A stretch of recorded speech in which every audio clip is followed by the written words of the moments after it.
Õhinapõhine podcast. Let's go!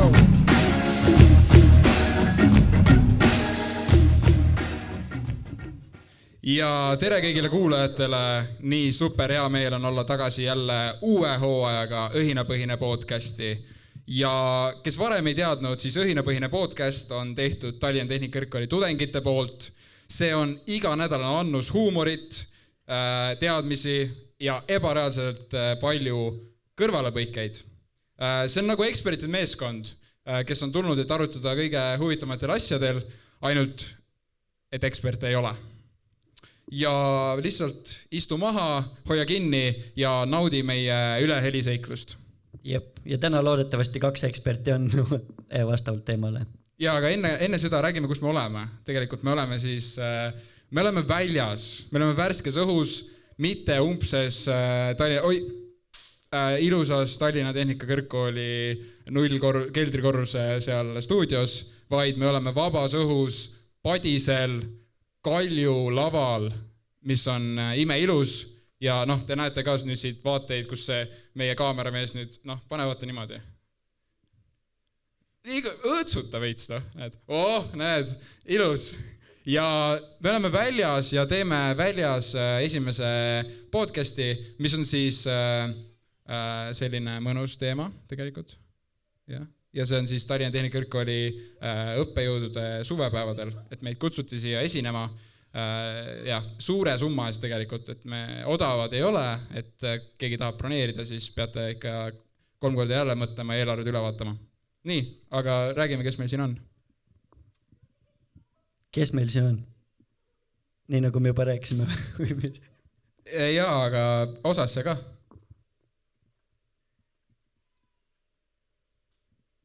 Ma ei saa aru.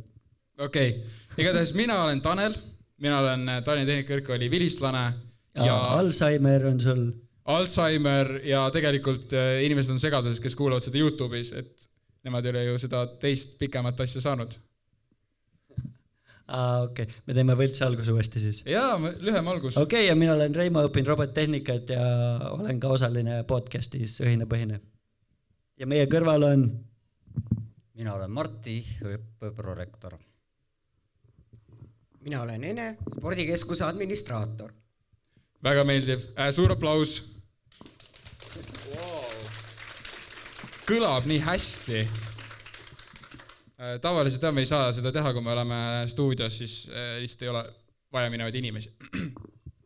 Okei, aga eestlastele üldiselt ei meeldi süke pikk hämamine, vähemalt mu kogemus nii palju ütleb, et me valisime ka teema, mis võib loodetavasti kõnetab nii õpetajaid, kõiki, kes lektorid, kõik eri nimega, mis õpetaja võib olla, tudengeid ja proovisime, et see oleks meelelahutuslik, paneb veits mõtlema, kaaselama ja oma kogemusi ka meenutama.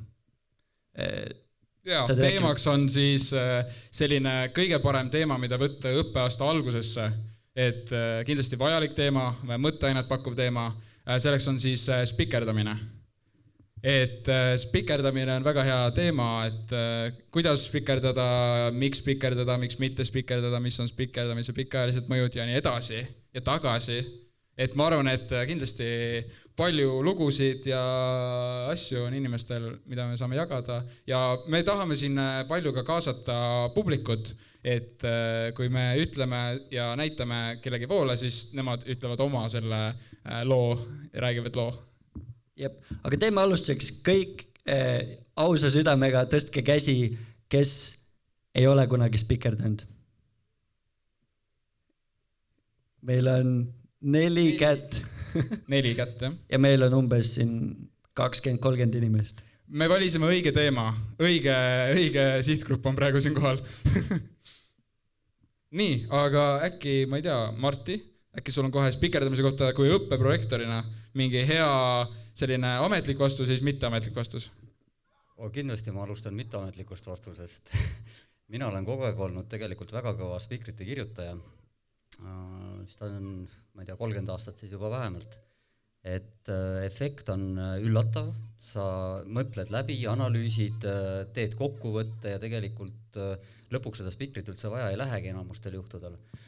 aga kui nüüd rääkida õppejõuna, siis mina luban enda õppeainetes materjale kasutada, on küll üks õppeaine, kus see on keeruline, aga ülejäänutes luban, ja mõte ongi selles, et ega siis otseselt küsida sellist asja, mis konspektis või loengus on kirjas või räägitud, see on ju täitsa, ma ei taha öelda, et päris mõttetu, aga kas tal efekt on selline, nagu me soovime, ma sellesse küll ei usu. Nii et ikkagi tuleb panna analüüsima ja kui sul materjalid on kasutada, siis, ja sa oskad neid kasutada, siis see ongi kogu asja point. Väga hea. Minu arust üllatav vastus kusjuures. Aga nii, Ene? Sa rääkisid praegu sellist nagu ametlikku juttu, eks ole, sa ei puudutanud kordagi nagu teemat. Spikerdamine. Me räägime spikerdamisest, eks ole. See spikerdamine võib sulle kasu tuua ainult sellisel juhul, kui sa mõtled kaasa sellel hetkel, kui sa kirjutad neid spikreid iseenda jaoks. See ei ole, sest see oli ju lubamatu tegevus. See ei ole, me räägime spikerdamisest. See, et ma kuskilt hõlma alt ja kuidas ma suudan välja mõelda, et kuidas ma suudan need spikrid nõndaviisi ära peita ja ära spikerdada, et see õppejõud ei saa mitte midagi aru. Tegelikult nad said aru küll, eks ole, aga teinekord see, kui peenelt sa seda teha oskasid, seda hinnati ka muideks väga hästi. Ma räägin muidugi vanast ajast praegu see Marti. No spikerdamine... Ütleme niimoodi, et see mõte, minu mõte oli praegu see. Ma arvan, et äkki mina mõtestaks spikerdamise sellise all, et jah, see näiteks seal testis näiteks kasutad oma kirjutatud materjali, see on okei, aga kui sa näiteks lõpueksamil kirjutad kuskile asjad välja, kui tegelikult ei tohi, siis ma arvan, et see on see spikerdamine. Et jah, siis ongi kahest, ma ei tea, mis sa, Marti, arvad selle kohta, kui näiteks lõpueksamil spikerdatakse või kus tegelikult sa pead neid teadmisi omandama või teadma ja olema omandatud, mitte kuskilt maha lugema. Ja siin on ikkagi suur vahe sees, et päris alati ma arvan, et nii üliõpilane või õpilane tervikuna ei suudagi aru saada, et millist teadmist tal tulevikus vaja läheb ja millist mitte. Ta saab sellest alles hiljem aru. Ja kui ta siis kõike seda spikerdab, mida ka potentsiaalselt tulevikus vaja läheb, siis ega sellest ilmselt väga palju abi ei ole, aga mul lihtsalt ei lähe endal kunagi meelest ära, et siin tükk aega tagasi käisin neid väikelaevajuhi paberit tegemas ja siis seal ka eksamil oli terve suur süsteem, seal sellised kaunid noored daamid olid seal pundis, kes siis spikerdasid oma vahel infot jagasid. Ma pärast küsisin, et kuulge, et mis te teete, et see on meie enda elu jaoks vajalik asi, et me tormisel merel oskame seal signaale saata ja oskame navigeerida ja nii edasi. Ta ütles, et asi on väga lihtne, et lihtsalt rikas mees käskis, tema tahab mere peal juua ja mina pean olema, eks ole, siis see, kes see paberitega on, nii et seal on ikka väga suur vahe sees, et ma loodan, et see mõistujutt ikkagi jõudis nüüd mingit moodi loogilise lõpuni, aga tegelikult üks lühike mõte veel, et see materjalide kasutamise oskus on tänapäeval läinud ikkagi kolossaalseks, et võtame siin näiteks minu valdkonnas ehituse standardid, välja printides ilmselt saab terve toa täis ja isegi suurema saali ilmselt, et ei jõua kõiki neid asju meeles pidada, sa pead teadma, kus kohas on ja õige valem üles leidma, sa pead oskama seda kasutada, nii et võlusõna on pigem siin. Kui sa spikerdad mingisugust asja, mida teadmist, kuidas otsida, see on patt minu arvates. Reimo, kuidas sul spikerdamisega on?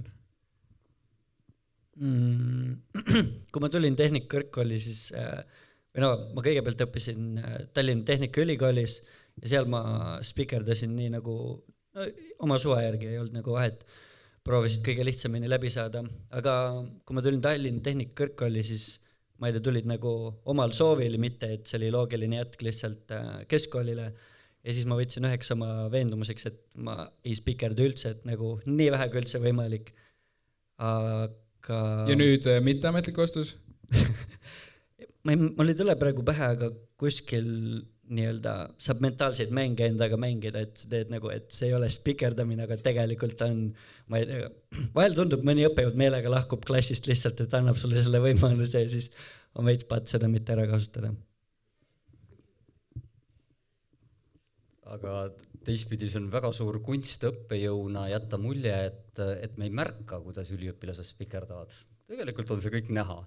et ma väga hindan neid inimesi, kes selle peale väga leili ei lähe, vaid leiavad mingi konstruktiivse lahenduse selle peale, et seda ei tulegi väga tihti tegelikult ette. Aga samamoodi võib mõtestada ka niimoodi, et need inimesed, kes spikerdavad väga hästi ja ei jää kunagi vahele, see on ka omamoodi nagu oskus ja ma arvan, et see on ka midagi, mida sa saad kunagi elus kaasa võtta, et sa oskad kuidagi nagu teistmoodi asjale läheneda, et sa ei lähene sellele lineaarselt, et sa õpid asjad pähe, vaid sa lood endale mingi süsteemi, mille abil sa saad ennast aidata tegelikult. Ja siis on teadmiste tervikhulk minu arvates palju suurem, sest et kui sa lihtsalt koormad oma aju faktipõhise tuupimisega juba ära, siis sul jääb seda energiat ja tahtmist ja aega vähemaks, et luuagi neid samu seoseid, nii et selles on küll sügav mõte. Ja? Minu arust siin on nagu huvitav punkt nüüd, et see mingi hetk sa pead ära otsustama, kas sa lähed nagu tuupimise peale, sest sa näed, sul ei ole aega või võimekust mingit nagu teadmist päriselt mõistma hakata, et nagu näedki võib-olla nii raskelt õpetatakse või sa ei leia netist isegi piisavat materjali ja lihtsalt nagu kuidagi ei ole enam loogiline, et sa suudad seda mõistma hakata, sa ei näe seda teekonda sinna mõistmiseni ja siis lihtsalt võtad otsuse vastu, et kas ma kukun läbi või ma hakkan spikerdama. Või siis tuupima just, aga tuupimine ei ole ju nagu teadmise omastamine, ta on lihtsalt süke mäluharjutus võib-olla. Aga inimene peab olema ju mitmekülgne, ta peab olema võimeline erinevates formaatides hakkama saama ja tegelikult ega tuupimine on ka oskus ja võime, et see, kui sa kogu aeg spikerdad, viib lõpuks ka selleni, et kui sul ongi vaja kas või lühikeseks ajaks mingid faktid pähe õppida, siis sa enam ei ole seda võimeline tegema ja siis, kui seda spikrit käepärast ei ole, nii et lihtsalt minu arvates ikkagi mitmekülgsus on küll see, mis viib inimesed edasi elus ja inimesel peab olema erinevaid oskusi, sealhulgas spikerdamise oskus kui ka tuupimise oskus, kõik muud jäävad sinna ju vahele veel. Mina jätaks need kaks sõna, nii spikerdamine kui tuupimine praegu üldse nagu momendiks mängust välja, eks ole. Tähendab minu enda puhul näiteid, kui ma hakkasin asjast aru saama, need olid puhtad väga rasked erialaained, õppejõude ma praegu ei nimeta, et ja see tähendab, siis mul ei olnud tarvis enam ei tuupida, ei spikerdada. Sellepärast, et see asi, mis mulle alguses tundus nagu hiina keel, mu konspekt oli täpselt 2,5 lehekülge, teine oli rebitud pooleks, eks ole. Ja kui mul tekkis see huvi selle aine vastu, sa tead, siis tähendab sellist sõna, mina ei teagi ausalt öeldes elus nagu tuupimine. Et võib-olla ma olen teinud valikuliselt asju, et võib-olla need asjad, millesse ma ei ole nagu huviga suutnud süveneda, vaat seal olen ma spikerdanud. Aga mis siin salata, mina olen spikreid teinud ka puhtalt sportlikust huvist. Kehalises kasvatuses? Ei tea, kuidas läheb. Jälle erialaine ei hakka ütlema, ehitajat minust ei saanud, eks ole, aga see, ütleme niimoodi, sest me praegu, tähendab, armas publik peaks ju teadma, et praegu istub täiesti 3 hoopis eri aegadel õppinud.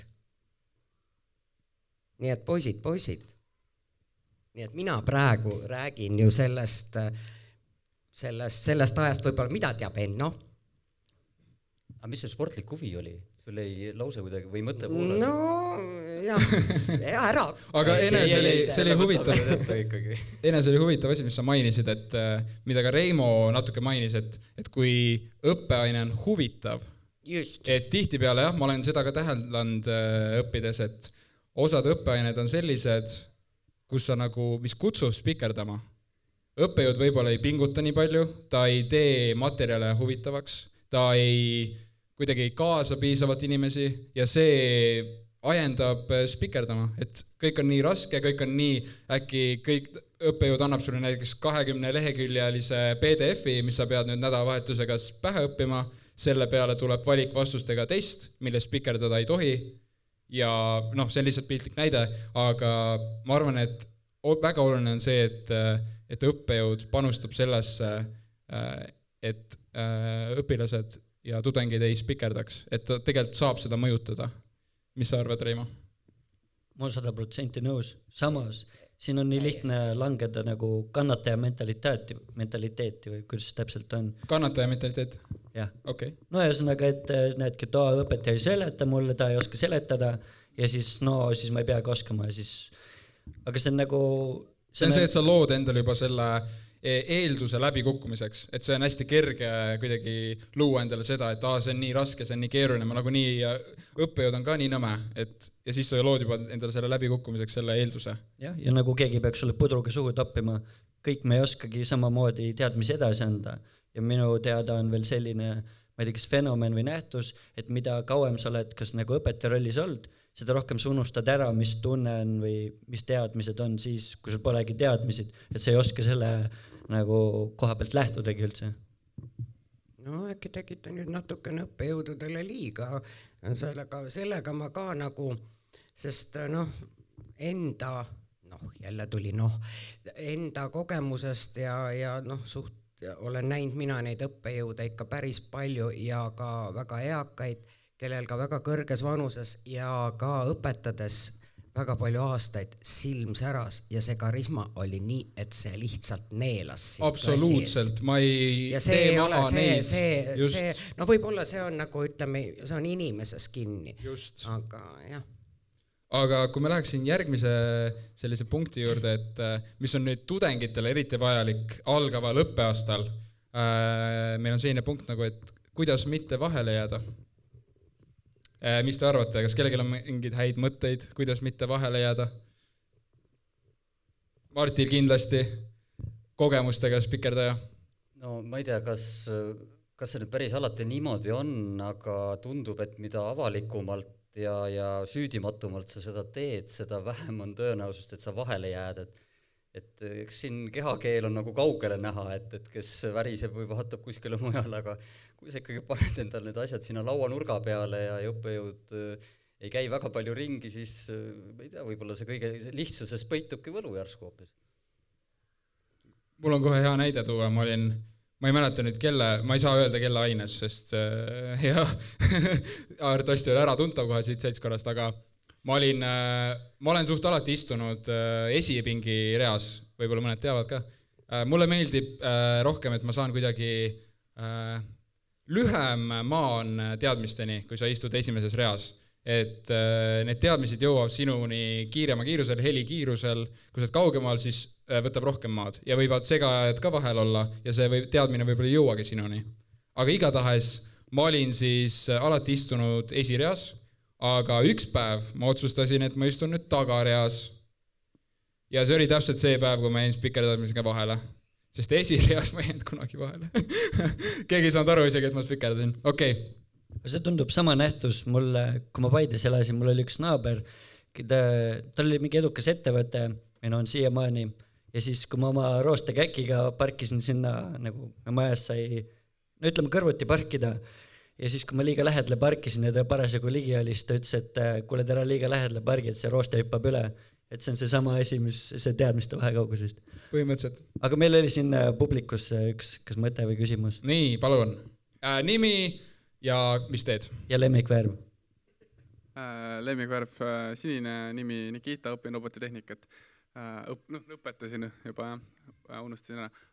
Selle teemale, et kuidas mitte vahele jääda, ongi jah, mida sa juba mainisid, istuda esireas, et lihtsalt sa võid vabalt spikerdada või õppejõud ka nagu harjub sinuga ära, et sa oled ees ja ei pane isegi sind tähele juba, lihtsalt on mugav ka, ei ole nagu teisi inimesi vahel, kui sa vaatad või õpid, ei ole nagu neid, nagu sa ütlesid ka neid tegureid, mis tegureid? Mis ei anna nagu sul fokuseerida nagu õppimisel. Samas, kui sul on vaja spikerdada, siis nagu saad mingi esireas kuskil vasakul poole õppejõud nagu tooli ees istuda, et ta nagu käib ringi edasi-tagasi, ei panegi sind tähele. Absoluutselt. Aitäh! Kas on kellegil mingid huvitavaid äärmuslikke näiteid, kus on spikerdanud võib-olla peaaegu vahel jäänud või väga... Nii, järgmine, palun nimi. Henri on nimi ja kuna puutun kokku ka kutse andmisega, mis on meie paljudel erialadel esindatud. Ma ei kujuta ette, kuidas ma annaks näiteks ehitusinsenerile diplomi ja pärast tuleb välja, et tema ehitatud maja mingis tunnis ta spikerdas ja ta tegelikult ei tea, mis ta teeb. Et kuna meil on ikkagi selline väga erialaõppepõhine kool, võiks olla südamega asja juures ja nagu enne mainis, et kui asi hakkab huvitama, ei ole vaja spikerdada, et täiskasvanud inimestena kõrgharidusõppes ma ei peaks eriti suurt uhkust tundma, kui ma pean spikerdama, et siis on kuskil valemis midagi natuke puudu, kas õpitahtest või õpetamisest, ma ei tea, mis see komponent on, aga pigem võiks seda proovida vältida. Aitäh, Henri. Kuidas, Marti, sina äkki kommenteerid seda nüüd, et kuidas saab inimene omandada teadmisi ja diplomi, kui ta tegelikult spikerdas ja ta võib-olla ei teagi, mida ta üldse teeb? Võib-olla ma olen selline mittekonservatiivne selle koha pealt, kui ma väidan, et spikerdamine ei ole alati negatiivse märgiga või kuvandiga. Et see, et sa töötad oma materjalid läbi ja võib-olla isegi kui õppejõud lubab teinekord ja see ongi kokku lepitud, et see näiteks A5 või A6 paber, mida kõik saavad kasutada, olge, et kirjutage lihtsalt keerulisemad asjad sinna ülesse, et iseenesest selline asi mulle nagu täitsa meeldib. Ma ei tea, ma lihtsalt püüdsin praegu mõelda, kuulge, et kui paljud teist, kes on käinud siin TTÜs või hiljem TalTechis või varasemate nimetustega ITTD majas, paljud teist on Saveljevi õpiku järgi kunagi õppinud, neid olid tegelikult päris mitu. On piiblit, igasugused suured paksud, 2 või 3 osa, ma enam ei mäletagi. Eks ma olen ka selle kunagi pähe õppinud ja kahetsen seda, et minu hinnangul täiesti mõttetu tegevus on asjad, mida eksamil põhimõtteliselt võtad ette ja sa pead oskama seda lahti selgitada, kirjutada, analüüsida ja seoseid luua, aga et kokku selline 10 sentimeetrit teoseid läbi lugeda ja pähe õppida, no meie seda kunagi näiteks tegema pidime. Et see on mingisugune võib-olla ka kompromiss. Jah, ütleme niimoodi. Et ta ei pruugi alati olla selle negatiivse kuvandiga, et materjale on niivõrd palju, aga ma loomulikult ei taha öelda seda, mul Henriga tegelikult täiesti nõus, et küsimus ei ole ju selles, et tugevusõpetuses, et sa tõesti ei tea pingevalemit, eks ole, ja sa ei tea, mis asjad seal on, seal valemis komponendid, et ei ehitusinsener ega mehaanikainsener ei saa endale lubada sellist asja, aga juhul, kui sul on ikka väga keerulised pikad valemid, siis kas seda valemit on mõtet pähe õppida, ma pigem olen selle pooldaja, et kõike niimoodi pähe õppida pole mõtet. Jah, tegelikult mul on üks selline mõte ka sellega seoses, et kui inimene õpib, kes järgib alati seda piibli juhendit, õpib kõik pähe, kõik, mis on raamatus kirjas, on tal peas. Minu väide on see, et see inimene ta ei ole võimeline kunagi midagi uut välja mõtlema. Ta ei saa teha vigu, ta ei oska teha vigu, sest ta teeb kõik õpiku järgi. Ta teeb niimoodi, et see nurk peab olema 45 kraadi ja ta teeb alati selle nurga 45 kraadi. Ta ei tee kunagi selle nurga näiteks 60 kraadi, aga äkki see 60 kraadi võiks olla parem. Ta isegi ei mõtle seda, sest ta teeb kõik õpiku järgi. Mina kardan seda kõige rohkem, sest mina ei ole ka kunagi alati õpiku järgi õppinud. Ma olen tihti peale tundides ka esitanud oma näiteks valikvastusega küsimusele olen pannud üldse silmnähtavalt nagu vale vastuse, aga pärast olen läinud õppejõu juurde ja selgitanud oma seisukoha ära ja ma olen saanud selle punkti kätte, kuna tegelikult mul on õigus. Et tegelikult, kui sa oled õpiku järgi õppinud, ma arvan, et see piirab su maailmavaadet ja see on samuti see, et sa pead kuidagi mõtlema selle kompromissi, et jah. Või te, Reimo, sa oled nii kaua vaitunud, et Okei. Ma kusjuures siin nagu vaidleks suht tugevalt vastu, ma leian mingid teadmised, me ei saa kõikide teadmistega minna sinna maani välja, et me käime kuskil valguskiirusel aatomeid mõõtmas kuskilt maalt, me peame lihtsalt usaldama, me ei saagi nagu mõistmiseni jõuda. Ja teiseks, nagu ka loova protsessi juures minu arust lihtsalt on see, et sa pead koguma mingeid asju kas tuupides, kuidas iganes, ja need pusletükid on su ajus ja nende pealt sa saad ka teha nagu loovaid mõtteid, et ma ei leia, et otseselt piirab, kuni sa ei ole ise nagu mõttelaisk ja lihtsalt ei ütlegi, et seal oli nii kirjas, järelikult nii on, muud moodi ei saa. Selles mõttes, mõnes mõttes on... Absoluutselt, ei selles mõttes, kui seal on mingi kindel valem näiteks, jah, siis ma nõustun, et sa ei saa ju nagu valemit, sa saad luua uue teoreemi, aga sa ei saa valemit nagu niimoodi eirata. Ühte asja ma pean küll selliseks üle keskmise patuks, et see on see nii-öelda mugavus pikerdamine, et kui sa juba kõiki asju hakkad nagu selle tehnikaga siis ei saa nagu öelda, et pähe õppima, et vastupidi, et nagu seda tehnikat kasutama, eks ole, et siis lõpuks kaob ikkagi teatav oskus ära, et spikerdamine on peen kunst, teadus on selle kohta veidi palju öeldud, aga siin vabas looduses võib ju seda teha, et lihtsalt kui seda õigesti teha, siis tal on oma sügav mõte sees ja teatud punane joon tuleb jätta ületamata, see mugavuse joon, et siis toimub mingi areng ka inimeses. Aga kui me võtaks siin mõned äkki soovitused kokku uutele tudengitele, õppejõududele ja olemasolevatele tudengitele, et mis te ütleks, mis te soovitaks spikerdamisega seoses, et kas teha, kas mitte teha, inimesed tahavad teada. Kuidas mitte vahele jääda?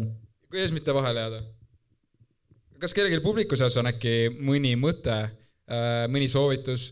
Tuhanded ja tuhanded tudengid kuulavad praegu, nad tahavad teada, nad tahavad otse seda sealt ojast. Ja ma tahtsin öelda, et õppeprojektor loomulikult jälgib, et kes annab siin lubatuid soovitusi. Kuulatakse pealt ja hiljem seletuskirjad. No Ene, sina oled tarkust täis, teeme otsa lahti. Ma pean veel kord ütlema, et me oleme väga erinevas ajastu tarkuses. Siis kui altkäemaks veel töötas? Altkäemaks võis anda. Ei, seda meil ei olnud. Seda teed me küll ei läinud. Konjakit ikka viisite ju. Ei, isegi talvist. Otse männiku karjääri. Meie viisime kunagi. Ei, issa, mis mehed teie olete, meie küll niukse asjadega ei tee. Kõik ühe teist. Oota, kui ma olen kuulnud, et meie koolis mingi õppejõud lasti lahti, sest ta võttis 50 eurosid vastu. Ma nimes ei oska nimetada, ma ei tea, kes aga... Mina õppisin rubla ajal üldse. Kuule, ole nüüd. Võib-olla 50 kroonisid ka. Nüüd on, näed, vaata, noored inimesed tulevad isegi suud kinni suurest imestusest. Ja nad mõtlevad, et rubla seda sarja ma ei ole näinud veel. Vot, aga olid põnevad ajad. Siis kui spikerdamine oli veel... Moes? Ei, ta ei olnud moes, ta oli pigem... Teda ei defineeritud nii viisakalt, nagu Marti tegi praegu hästi paljusõnaliselt ja väga, väga kenasti rääkis. Vot see on jälle, see on ajastu on teine. Sest meie ajal ütles õppejõud ka, kui sa spikerdamisega vahele eed, pagan midagi sul ikka külge jäi, eks ole, vaata kui põhjalikult sa spikrit teinud oled. Hästi kõik, jälle. Ja mina olen näiteks elus saanud 2 eksamit tõesti spikerdamisega. Üks hea küll, partei ajalugu. No kellel seda siis nüüd? Aga mul oli nii põhjalik spikker tehtud, et see oli lausa lust, seda oleks võinud tulevastele põlvedele pärandada. Aga mis su tehnika oli? Kuidas sa selle info sealt? Mul oli selline märkmik muideks, mis mahtus pihu sisse ja ma nägin juba hästi, mul polnud prille siis ega midagi. Pange kirja. Kõik oli kirjutatud sinna, see oli nii väike, et ta ei paistnud isegi mitte. Aga õppejõud oli natuke nutikam minust, nii et ikka jäin vahele. Aga tänu sellele, et ma olin selle nii põhjalikult teinud, tänu sellele sain ma 4. Nii et. Ja üks erialaeksam, hea küll, ei nimeta, talvistes ei olnud. Talvistega ma julgen spikerdada. Elu sees see oli, ma ei tuupinud. Sellest ma sain aru ja selle õppisin kõik ära. Aga olid teised mehed. Ja lihtsalt oli huvitav kätt harjutada, teha väikseid sõlmede visandeid. Ja nii põhjalik tuli asi, et pool minu rühmast kasutas neid spikreid. Mina sain, muidugi olin hästi uhke, mina sain ju väga hästi läbi. Kasseerida suured summad. Ja ma sain niisugust aplause ja ovatsioone õppejõugast, aga pagan mingi 10 inimene jäi vist vahele. 10-15 kuidagi niimoodi, et pool rühma käis, sest need olid tõesti, ma olin uhke nende üle. Nii. Ja siis küsis see õppejõud minu käest. Ta tundis ju käekirja ära. Et nii, koolupäeva, kas sa nüüd äkki ütleksid mulle silikaattellise mõõtmed? Marti, aita. Mul on spikker. Vot. Ja siis ma üritasin, tollel ajal ma pidin seda teadma, praegu selle teadmisega peale hakkan. Eks ole, palju ma nüüd ikka ehitan. Niimoodi, aga tänu sellele, et need spikrid olid nii põhjalikud ja niivõrd hästi olid need skitsid tehtud, kiidan ennast, sain ma 4. oota, sa jõudsid kaks näidet elus, mismoodi võib tänu väga headele spikritele tulla väga puhta nahaga välja. 5 ei saanud panna, sest ikka patt oli ka hingel, Oota, sa jõudsid spikri pealt hindele 4 jagu teksti maha kirjutada, see võeti käest ära ja siis ei, ma oleks muidu 5 saanud, kui me vahele keegi poleks jäänud. Ja spikerdamises sain 4. Jaa, selle eest, et ma olin nii põhjalikud spikrid teinud, selle eest ma sain 4. Ja õppejõud kasutas hiljem seda veel konspekti. Ei, ta võttis ära need käest mu käed. Ta võttis ära need minu käest ja pani endale sahtlisse. Nii. Aga Marti, tema ei ole elavate kirjas enam muideks, nii et see õppejõud ei ole elavate kirjas enam. See on ikka vana aeg, millest ma teile räägin siin. Jah, mul on ka mõned soovitused, et eks minagi olen natukene arenenud võrreldes sellega, kui ma käisin koolis veel ja tegelikult ma olen muutnud ühte oma tähtsat põhimõtet ja millest ma olen kinni hoidnud ja see on väga lihtne. Kõik, mis on keelatud, see on ikkagi keelatud ja see soovitus on see, et leppida õppejõuga kokku, mis formaat see on, mille ulatuses või kuidas tohib kasutada mingeid abimaterjale. Ja see ei ole mingisugune labane Ctrl-F kasutamine kuskil arvutis või telefonis, et see on labane lihtsalt, vaid see peab olema näiteks, ma ütlen, kõlab nagu arhailiselt, aga paberile kirjutatud, see tähendab seda, et inimene on selle ise teinud, mitte paljundatud, ta on ise need materjalid läbi töötanud, on see A5, A6 või midagi muud, aga et lihtsalt leppida õppejõuga see kokku ja olla ausa näoga, nii nagu aumehed, härrasmehed, daamid ja härrad teineteisega suhtlema peavad, et see on tegelikult praegu minu põhimõte, et see on ikkagi mõnes mõttes valskus ja kui see on keelatud, siis see ei ole asi, mille üle olla uhke. Oli kunagi aeg, kus tõepoolest ma arvasin veidikene teistmoodi, aga see on nüüd praegu mu põhimõte. Tegelikult Marti väga hea point, et ma olen isegi kasutanud neid näiteks teiste kirjutatud konspekte, Ctrl-F-inud seal, aga tegelikult olgem ausad, sa ei jõua nagu selle tulemuseni sellega. Sa ei leia sealt asju üles, sa ei loo seoseid, sa ei oska ikka vastata ega diskuteerida neil teemadel. Ei ole sünteesinud ju ise seda materjali. Just, see ei ole sinu loogika ja kui ma olen ise kirjutanud materjalid, kas siis arvutisse konspekti või siis paberi peale, ma arvan, et see on nagu kõige parem lahendus, sest sa kinnistad selle ära, sul jääb asi selgeks meelde ja pluss saad asja selgeks. Ma arvan, et see on hea. Siinkohal ma segaks korra vahele, et ma soovitaks ikkagi kirjutada omakäeliselt, mitte arvutis, sellepärast, et silm haarab visuaalselt enda kirjutatud kõige paremini. Nii et see oleks väga soe soovitus, kui on saavutatud see kokkulepe, et mingid materjale tohib kasutada, siis olge head, kirjutage see ise. Olgu ta siis A5 või A6 või kuidas, mis mõõdus teda siis lubatakse, eks ole, aga see, et see taandub kõik sellele, et ju sulle midagi ikka külge jääb. Kui sa oled selle, ütleme niimoodi, et mina ütlen nagu natukene lihtsamalt, Marti on meil hästi kaunisõnaline, tema tegi väga akadeemilises keeles selle asja siin selgeks, eks ole, et aga see taandub kõik sellele, et kui sa oled oma käega midagi teinud, siis jääb sul külge ka midagi. Tahest tahtmata, tahad või tahad täitsa nõustun. Reimo, soovita tudengitele midagi? Sa oled nii tark.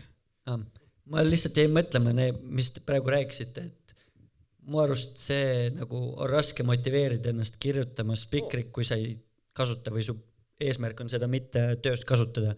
Nagu mitte miski ei motiveeri mind seda tegema, kui ma tean, et ma ei kasuta, et ma ei suuda ennast petta, et ma kirjutan peenes kirjas või kuidas iganes mingi teksti, et siis mul jääb paremini pähe.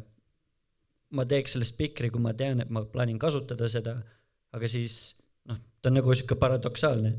Me rääkisime konspektist praegu. Me rääkisime lubatud spikrist praegu. Ütleme see teema, mida Marti välja pakkus, et õppejõuga kokkuleppel, et sa võid teatud materjali kasutada. See tähenda seda, et sul on raamatuvirn laua peal või siis mida iganes lased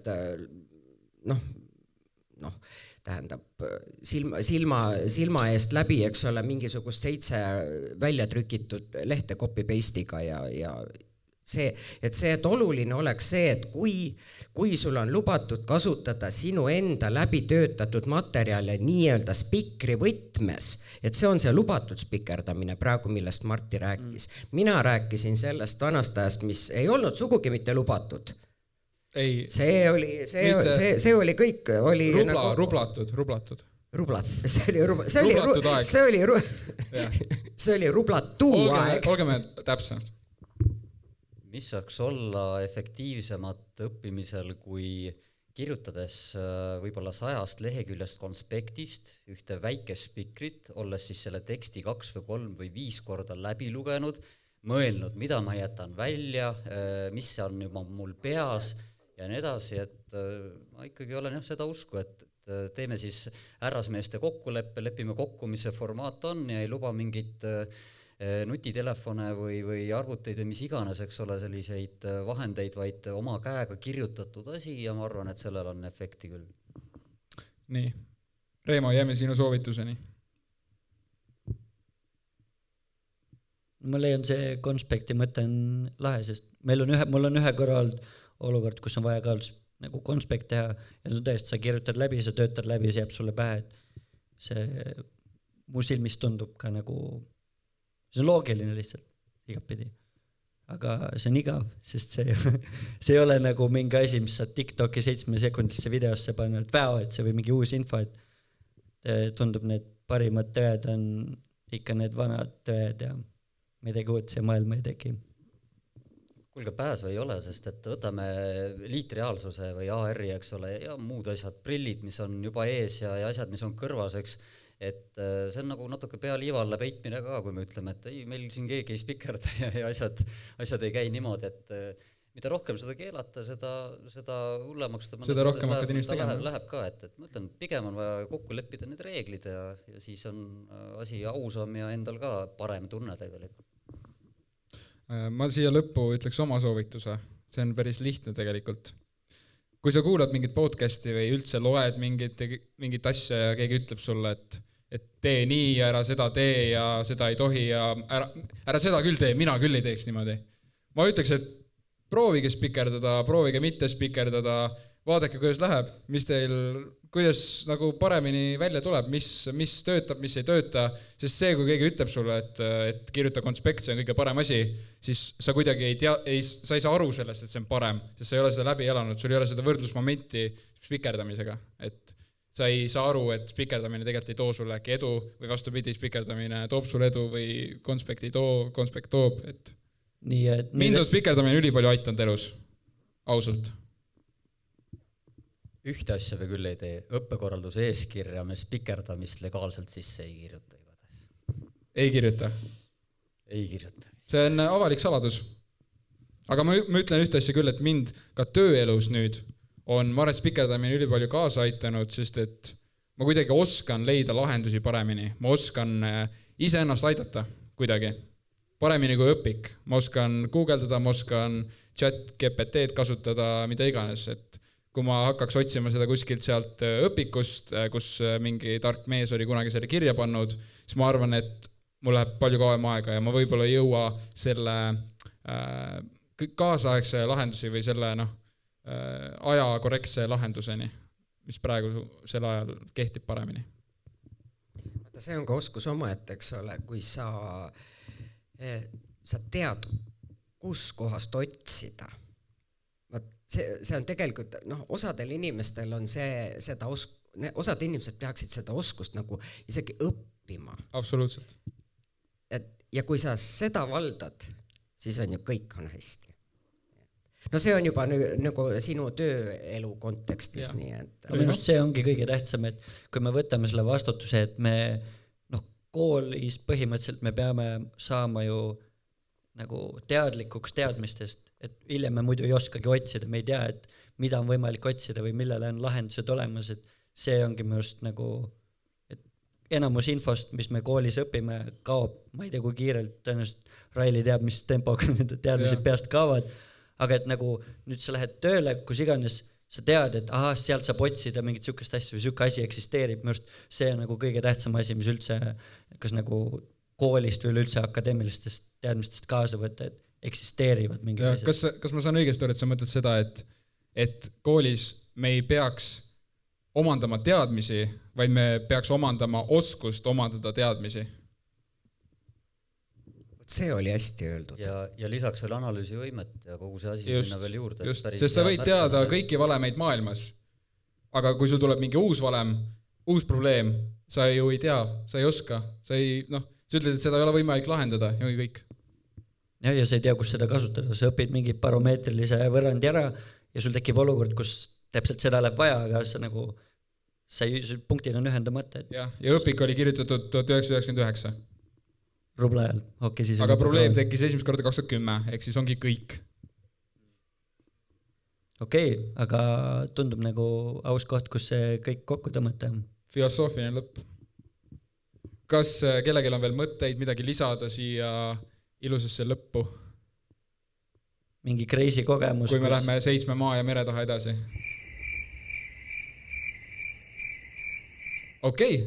Aga aitäh Marti, aitäh Ene, aitäh Reimo, aitäh Tanel. Me olime Õhinapõhine podcast, suur aitäh kõigile ja see oli meie live Padisel Kalju laval, et esimene osa ja loodame, et teile kõigile meeldis nii koha peal YouTube'is, Spotify's ja igal pool muudes kanalites ja Reimo ütle midagi ilusat lõppu. Like, share and subscribe.